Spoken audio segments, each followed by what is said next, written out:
Hello साथीहरु, स्वागत छ तपाईलाई मेरो युट्युब च्यानलमा। र आजको भिडियोमा चाहिँ हामी हेर्न गइरहेको छौं सेट 7 को सेट 6 सम्म चाहिँ हामी कम्प्लिट गरिसकेछौं र यो चाहिँ हाम्रो सेट 7 छ र यो क्वेशन चाहिँ 2070 सालको पाँचौं तहको हाम्रो क्वेशन छ है साथीहरु, हैन। सेट 7 मा चाहिँ हामी हेर्ने छौं 25 वटा अब्जेक्टिभ क्वेशनहरु। सो हामी स्टार्ट गरौँ विदाउट वेस्टिङ टाइम। र हजुरसँग रिक्वेस्ट छ, यदि तपाई नयाँ हुनुहुन्छ भने प्लिज चाहिँ च्यानललाई चाहिँ सब्स्क्राइब गरिदिनु होला र भिडियोलाई लाइक गरिदिनु होला र भिडियो पछि कमेन्ट गरेर भन्नु होला तपाईलाई कस्तो लाग्यो भिडियो र अरु कुन कुन टपिकमा तपाईलाई भिडियो चाहियो है साथीहरु। स्टार्ट गरौँ क्वेशन नम्बर 1 बाट। क्वेशन नम्बर 1 मा के छ भने क्वेशन नम्बर 1 मा के छ भने in an over reinforced section concrete section the failure start एट्स।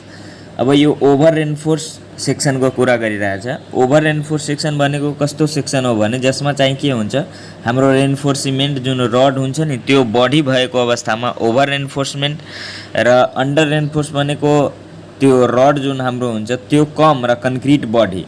र ओभर रेनफोर्समा के हुन्छ, हाम्रो रेनफोर्स चाहिँ बढी हुन्छ, मतलब रडहरु जुन लागेको हुन्छ हाम्रो त्यो चाहिँ बढी हुन्छ र कंक्रीट चाहिँ कम हुन्छ। जुन कम हुन्छ त्यो चाहिँ परमिसेबल स्टेजमा पहिला पुग्छ। त्यही भनेछ कि ओभर रेनफोर्स कंक्रीट सेक्सनमा चाहिँ फेलुअर कहाँबाट स्टार्ट हुन्छ त फेलुअर त, किनभने तपाईलाई रड जुन छ त्यो त बढी छ, त रडबाट त फेल हुँदैन, त्यो त फेल हुन्छ कंक्रीटबाट। त कंक्रीट चाहिँ के हो, हाम्रो कम्प्रेसन वालामा आउँछ र रड भनेको के हो, टेन्सन वालामा। यहीमा तपाईलाई यदि यसमा अन्डर रेनफोर्स गरिदिएको भए तपाईलाई टेन्सन हुने थियो, तर ओभर रेनफोर्स छ त्यसैले चाहिँ कम्प्रेसन फेस हुन्छ। बुझ्नुभयो साथीहरु। ओभर रेनफोर्समा बढी रड छ, त्यही भएर के छ, त्यो परमिसेबल स्टेजमा रड पुग्दैन, जुन कम हुन्छ त्यो पहिला परमिसेबल स्टेजमा पुग्छ। त्यही भएर चाहिँ जुन हाम्रो कंक्रीट छ त्यो चाहिँ पहिला पुगिसक्यो, त्यही भएर चाहिँ कम्प्रेसन फेसमा कंक्रीट जुन के छ यो कम्प्रेसन मेम्बर छ र रड भनेको कम्प्रेसन पनि छ र टेन्सन पनि छ। त्यही भएर ओभर रेनफोर्स सेक्सनमा के हुन्छ, हाम्रो कम्प्रेसन हुन्छ, किनभने कंक्रीट कम हुन्छ र त्यो चाहिँ पहिला चाहिँ म्याक्सिमम परमिसेबल स्टेजमा पुगिहाल्छ। बुझ्नुभयो। 1 नम्बरको आन्सर के भयो, ए नम्बरको अप्सन भयो हाम्रो। बुझ्नुभयो। अब 2 नम्बरको हेरौँ। The maximum strain in the tension reinforcement in the section of flexural member at failure shall not be less than, र कोष्टमा दिएछ if F Y is the characteristic strength of steel and E S is the modulus of elasticity of steel. तब चाहिँ के हुन्छ, कुन relation हुन्छ त्यो सोधिरहेछ। तब यो सबै रिलेसनबाट हाम्रो बी को जुन रिलेसन छ एफवाई बाई 1.15 ईएस प्लस 0.002, यो रिलेसन चाहिँ यो क्वेशनको कन्डिसनमा चाहिँ हुन्छ। बुझ्नुभयो। त 2 नम्बरको चाहिँ के छ, हाम्रो बी को आन्सर भयो। अब चाहिँ 3 नम्बरमा हेरौँ। 3 नम्बरमा के छ, the algebraic sum of the vertical force on either side of the section, the algebraic sum of the vertical force on the either side of the section of the loaded beam is equal। either side भनौँ या parallel भनौँ, तो यो चाहिँ direct डिफिनिसन छ। यो चाहिँ direct डिफिनिसन छ कसको, शियर फोर्सको। जब शियर फोर्सको तपाईँ डिफिनिसन हेर्नुहुन्छ त्योमा एकदमै लेखेछ the algebraic sum of the vertical force on the parallel side of the section, कुनै पनि बडीको हैन अफ द सेक्सन या बडी भन्न सक्छ of the loaded beam is called shear force. बुझ्नुभयो। यो चाहिँ डिफिनिसन छ शियर फोर्सको। अब चाहिँ 4 नम्बरमा हेरौँ। 4 नम्बरमा के छ भने non cohesive soil is. Non cohesive, अब कोहेसिभ भनेको के हो, कोहेसिभ भनेको जस्तै कि तपाईको माटो जुन हुन्छ त्योमा कोहेसिभ प्रोपर्टी हुन्छ, त्यो बाइन्डिङ गर्ने काम हुन्छ, त्यसमा एक पार्टिकलले अर्को पार्टिकललाई समातेको हुन्छ हैन, सबै एकअर्कामा समाते। तर बालुवामा के हुन्छ, बालुवामा एउटा यता हुन्छ एउटा यता हुन्छ, त्यसले चाहिँ बाइन्ड गरेको हुँदैन। यदि त्यो बालुवामा पुरै चाहिँ जुन हाम्रो हुन्छ नि माटो, त्यसको माटोको प्रेजेन्स छैन भने बालुवामा बालुवा टाँस्दैन। बालुवा यसरी तपाईँ तल गिराउनु भयो या हातमा राख्नुभयो भने बालुवा के हुन्छ, पुरै दाना दाना जस्तो देखिन्छ। त बालुवा भनेको के हो हाम्रो। त अब यहाँ हेर्नु, यहाँ क्वेशनमा के भनिन्छ, non cohesive soil. Non cohesive त्यो कुन हो त्यो भनिरहेछ। अब फाइन स्यान्ड भनेको के हो, हाम्रो नॉन कोहेसिभ हो। कोहेसिभ भनेको टाँस्नेवाला र नॉन कोहेसिभ भनेको नटाँस्नेवाला। अब यसैमा चाहिँ 6 नम्बरमा यहाँ क्वेशन छ in which types of soil is cohesive force assume to be 0, जसको कोहेसिभ फोर्स 0 हुन्छ। त त्यो के छ, स्यान्ड छ। अब यहाँ पनि फाइन स्यान्ड बनेछ र यहाँ पनि स्यान्ड बनेछ। अब त्यही हो, त्यही कुरा हो, त्यो फाइनवाला छ र यो डाइरेक्टली स्यान्ड छ। बुझ्नुभयो नि।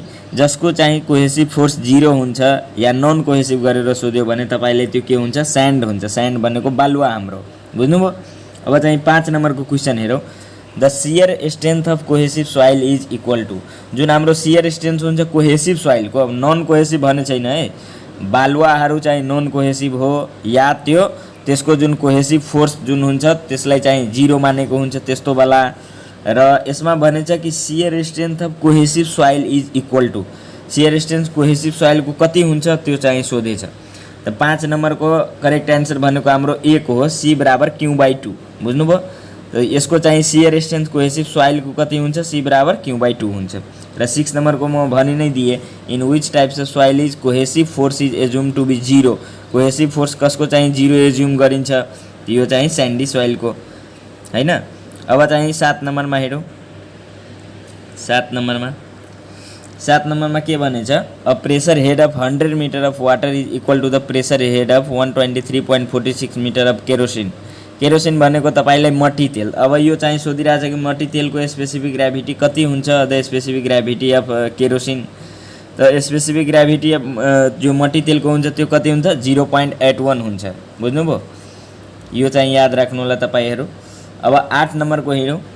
त 7 नम्बरको हाम्रो कतिको एन्सर भयो, बी को। अब 8 नम्बरमा हेरौँ। The pressure less than atmospheric pressure is known as, जुन प्रेसर हुन्छ नि त्यो कम हुन्छ एटमोस्फेरिक प्रेसर भन्दा, त्यस्तो प्रेसरलाई चाहिँ कुन प्रेसर भन्ने त्यो चाहिँ सोधिरहेछ। त के त्यो भ्याकम प्रेसर हो या सक्सन प्रेसर हो या नेगेटिभ गज प्रेसर हो या यसमा सबै हो। तब हेर्नु, यस्तो प्रेसर जुन प्रेसर एटमोस्फेरिक भन्दा कम हुन्छ त्यसलाई हामी भ्याकम पनि भन्न सक्छौँ, सक्सन पनि भन्छौँ या नेगेटिभ गज प्रेसर पनि भन्छौँ। त्यसैले चाहिँ यसको अप्सन के भयो हाम्रो, 8 को हाम्रो डी अप्सन भयो, बुझ्नुभयो। अब चाहिँ सोधिरहेछ, the unit of specific gravity of fluid is, specific gravity of fluid, जुन स्पेसिफिक ग्राभिटी हुन्छ त्यसको युनिट सोधिरहेछ। म यहाँ लेखिदिएछु, स्पेसिफिक ग्राभिटीको के हुन्छ भने युनिट हुँदैन, यो चाहिँ युनिट लेस हुन्छ, बुझ्नुभयो। स्पेसिफिक ग्राभिटीको युनिट हुँदैन। अब जस्तै यहाँ नै सोधिरहेछ कि केरोसिनको चाहिँ स्पेसिफिक ग्राभिटी कति छ भनेर यहाँ तपाईलाई झुक्याउन सक्छ केही राखेर भने त्यो ध्यान राख्नु होला, यसको कहिले पनि युनिट हुँदैन, बुझ्नुभयो साथीहरु, यही कुरा छ। अब चाहिँ हामी 10 नम्बरमा हेरौँ। The property by which a body returns to its original shape after removal of the force is called. अब यो भनिरहेछ कस्तो प्रोपर्टी छ बडीको जसमा कि बडी चाहिँ फेरि रिटर्न भइहाल्छ आफ्नो ओरिजिनल सेपमा, हैन। अब जस्तै रबर जुन हुन्छ हाम्रो, अब जस्तै यो हाम्रो यो गुलेटी भयो। अब चाहिँ यहाँ के छ हाम्रो रबर, यसरी हामी तन्कायो, यहाँ सानो एउटा गुच्चा लगायो। अब यसलाई चाहिँ के छ भने हामी मजाले चाहिँ तन्कायो, तर फेरि छोडेपछि के हुन्छ, यो चाहिँ जुन आफ्नो ओरिजिनल सेप हुन्छ सानो वालामा यो फेरि त्यहीमा गइहाल्छ। हामीले तन्काएर बढी ठुलो बनाएको हो नि, तर यो चाहिँ आफ्नो पोजिसनमा यो गइहाल्छ। त यस्तोमा जुन गइहाल्ने प्रोपर्टी हो त्यो चाहिँ इलास्टिसिटी हो, हैन। जस्तै प्यान्ट हामी लाउँछौँ त प्यान्टमा के हुन्छ, हाम्रो जुन जति जुन हुन्छ एडजस्ट हुने त्यति एडजस्ट भइहाल्छ र फेरि हामी निकालिदियो भने के हुन्छ, अलि यो सानो भइहाल्छ। तर त्यो इलास्टिक भएको कारणले त्यो त्यति चाहिँ हामी लगाएपछि त्यति ठ्याक्कै एडजस्ट भइहाल्छ हाम्रो शरीरमा, हैन। त त्यही हो इलास्टिक वाला कपडा भेस्टहरू जति पनि हुन्छ त त्यो चाहिँ फेरि आफ्नो ओरिजिनल सेपमा गइहाल्छ भने त्यो ठिकै छ, इलास्टिकमा आयो। तर चाहिँ यसैमा के हुन्छ भने कन्डिसन, यदि त्यो गएन, एकचोटिमा तन्काइदिए र त्यो त्यतिकैमा बसिहाल्यो त त्यो चाहिँ के भइहाल्छ, हाम्रो प्लास्टिसिटीमा गइहाल्छ। कुनै पनि मेटेरियल जसलाई म के गरेँ भने, अब जस्तै कि हाम्रो प्लास्टिक जुन हुन्छ हाम्रो त्यसलाई तपाईँ के गर्नु भने, प्लास्टिक जुन हुन्छ त्यसलाई चाहिँ हाम्रो पोलोथिन हुन्छ नि, पन्नी, हामी जुन तरकारी किन्छौँ या केही किन्छौँ बजारमा भने त्यो जुन पन्नी दिन्छ हाम्रो पोलोथिन झोला, त त्यो झोलालाई तपाईँ यसरी चाहिँ तन्काउनुहोस्, यताबाट तन्काइदिएपछि त्यो त्यतिकैमा तन्किहाल्छ, त्यो फेरि चाहिँ ओरिजिनल सेपमा जाँदैन। त्यही भयो प्लास्टिसिटी। अब डक्टिलिटी भनेको र मेलेबिलिटी भनेको यस्तो कुरा जसलाई हामी सिट्समा कन्भर्ट गर्न सकौँ। मतलब हथौडा लिएर त्यसमा बिटिङ गरेपछि, ह्यामरिङ गरेपछि के हुन्छ, त्यो सिट्समा चाहिँ कन्भर्ट हुन्छ। त्यस्तोलाई हामी के भन्छौँ, मेलेबिलिटी प्रोपर्टी भएको मेलेबिलिटी। र डक्टिलिटी भनेको यस्तो चिज जुनबाट के छ, हामी वायरहरू फर्ममा त्यसलाई निकाल्न सक्छौँ, तारको फर्ममा चाहिँ त्यसलाई तान्न सक्छौँ। मतलब त्यसमा जुन प्रोपर्टी हुन्छ त्यस्तो जुन हामी तान्न मजाले सक्छौँ। अब यसको चाहिँ बेस्ट इक्जाम्पल के हुन्छ, हाम्रो गोल्ड हुन्छ। सोनालाई तपाईँ एकदमै पातलोमा बढी तान्न सक्नुहुन्छ र गोल्ड भनेको मेलेबिलिटी भनेको र डक्टिलिटी दुवै त्यसमा प्रोपर्टी हुन्छ। या गोल्डलाई तपाईँ यसरी गरेर चिप्स बनाउनुहोस्, धेरै ठुलो ठुलो चिप्स बनिहाल्छ। बुझ्नुभयो? अब चाहिँ के छ हाम्रो 11 नम्बरमा हेरौँ है साथीहरू, बुझ्नुभयो? त 10 नम्बरको ए एन्सर भयो इलास्टिसिटी, किनभने त्यो ओरिजिनल सेपमा फेरि आइहाल्छ। अब 11 नम्बरमा के छ, from the list of 2 effects in which one both of them are internal effect of loading. अब चाहिँ इन्टर्नल इफेक्ट अफ लोडिङ कुन छ त्यो चाहिँ सोधिरहेछ है। अब यसमा हेर्नु, तपाईँ जुन हाम्रो बेन्डिङ मोमेन्ट हुन्छ र सियर फोर्स हुन्छ, यो दुवै चाहिँ हाम्रो के हो, इन्टर्नल इफेक्ट अफ लोडिङ हो। बुझ्नुभयो? त्यो चाहिँ ध्यान राख्नु होला। From the list of 2 effects, दुईवटा इफेक्ट्सबाट both of them are internal effect of loading भनिरहेछ। त्यो चाहिँ के छ, हाम्रो बेन्डिङ मोमेन्ट र सियर फोर्स छ। बुझ्नुभयो? अब चाहिँ हामी क्वेसन 12 नम्बरमा हेरौँ।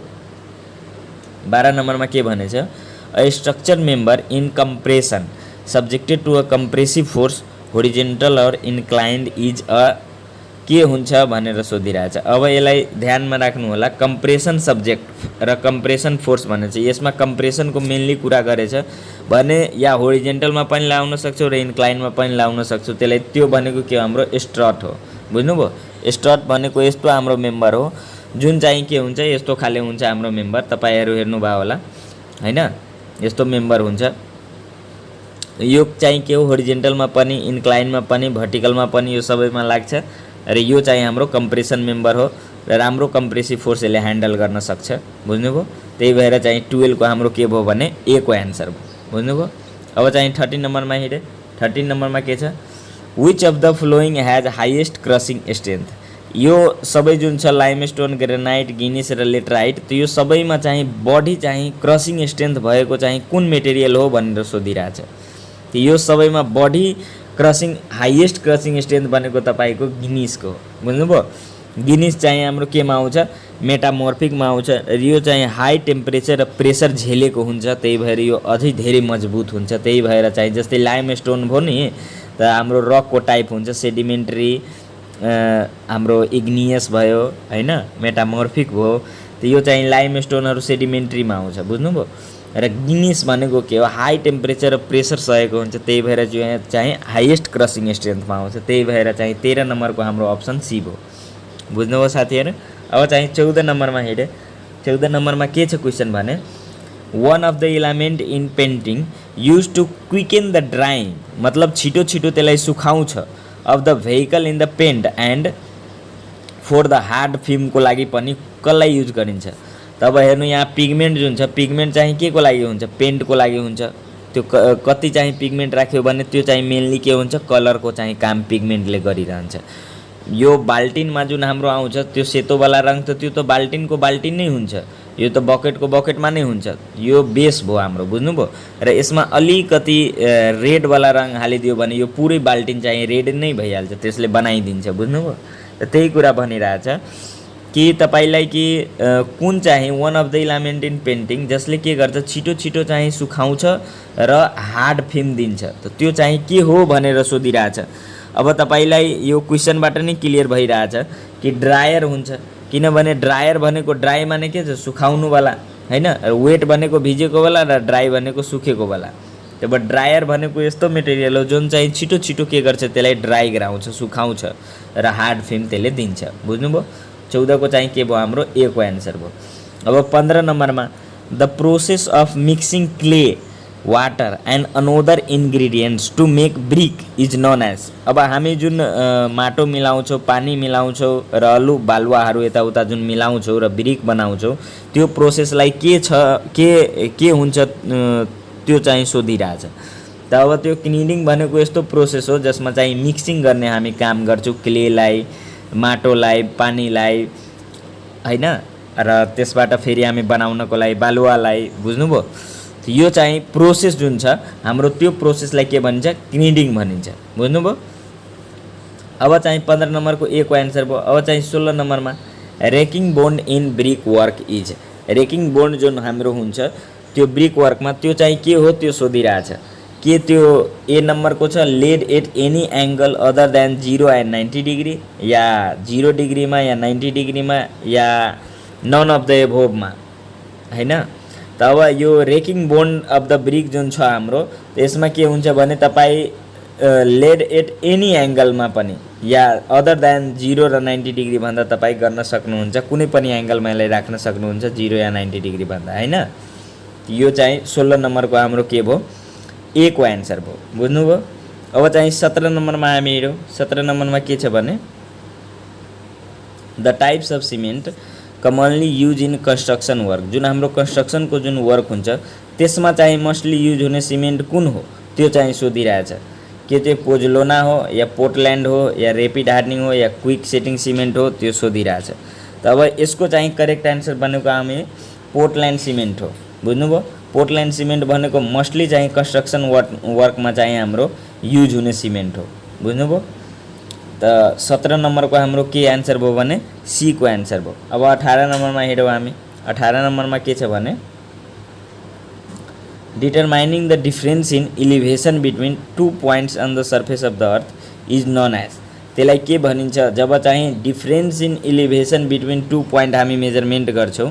अब यहाँ क्लियरली क्वेसनमा भनिदिएछ different in elevation between 2 point भन्ने बित्तिकै के हुन्छ त्यो हाम्रो डिफरेन्सियल लेभलिङ हुन्छ। सिम्पल लेभलिङ एउटा हुन्छ, त्यसमा छ लेभलिङ छ सिम्पल लेभलिङ, लङ्गिट्युडनल लेभलिङ। त यो चाहिँ के छ हाम्रो डिफरेन्सियल लेभलिङ, किनभने यो difference in elevation between 2 पोइन्टको measurement गरिरहेछ, त्यही भएर त्यसमा चाहिँ के हुन्छ हाम्रो 18 को चाहिँ सी अप्सन हुन्छ। अब 19 नम्बरमा हेर during the settling of a small building curve wall line is work out from non center and radius of curvature by using। अब यसले के भनिरहेछ भने जुन हाम्रो सेटिङ गर्ने बेलामा कुनै पनि स्मल बिल्डिङको कर्भ वाल छ line work out from non centre and radius of curvature by using, के युज गरेर त्यो चाहिँ हामी गर्छौँ त्यो कुरा सोधिरहेछ। के त्यो ए नम्बरमा जुन छ हाम्रो मेजरिङ टेप एन्ड थ्योरोलाइट त्यो भएर, या लेभल म्याचिङ एन्ड लेभल स्टाफबाट, या थर्डबाट स्ट्रिङ एन्ड मेजरिङ टेपबाट, या डी स्टिल टेप एन्ड कम्पासबाट। त यो चाहिँ 19 नम्बरको करेक्ट एन्सर भनेको सी को हाम्रो स्ट्रिङ, मतलब डोरी लिएर र मेजरिङ टेप लिएर हामी स्मल बिल्डिङको कर्भ वालको जुन बाहिरबाट जुन centre line and radius curvature जुन हुन्छ त्यो चाहिँ मिलाउने काम एउटा धागाले जुन हाम्रो स्ट्रिङ हुन्छ डोरीले र मेजरिङ टेपको मद्दतले हामी मजाले मिलाउन सक्छौँ यदि सानो बिल्डिङको केस छ भने। त्यही भएर 19 नम्बरको के छ हाम्रो सी को एन्सर भयो स्ट्रिङ एन्ड मेजरिङ टेप। अब चाहिँ 20 नम्बरको इन सर्भेइङ पर्पस अफ लेबलिङ of a location is to find out, के छ हाम्रो पर्पस उद्देश्य के छ हाम्रो लेबलिङको सर्भेइङमा के उद्देश्य छ हाम्रो लेबलिङको लोकेसन फाइन्ड आउट गर्ने हैन। के त्यो horizontal angle at the point छ या होरिजेन्टल एरिया प्लट छ, vertical angle at a point छ या vertical distance from the standard point हुन्छ। 20 नम्बरको करेक्ट एन्सर भनेको तपाईको डी को vertical distance from a standard point. जहिले पनि लेबलिङको कुरा आउने बित्तिकै तपाईँ यो ध्यान राख्नु होला लेबलिङ भन्ने बित्तिकै भर्टिकल डिस्टेन्स हामी मेजरमेन्ट गर्ने हो। तर अब भर्टिकलमा पनि यसले दुवै सोधिरहेछ भर्टिकल एङ्गल एट पोइन्ट छ या vertical distance from the standard point छ। यो चाहिँ हाम्रो के छ भर्टिकल डिस्टेन्सको कुरा गर्छु। जब पनि हामी यहाँ मेसिन लिएर यहाँबाट हेरिरहेछौँ भने यो कति हाइटमा छ यो कति यो हाइटको डिफरेन्स कति भयो, अब यो 5 मिटर भयो भने यो चाहिँ हाइटको डिफरेन्स हामी हेर्छौँ, यो एङ्गल यसमा हेरिरहेको हुँदैन कि कति एङ्गलमा यो छ, बुझ्नुभयो।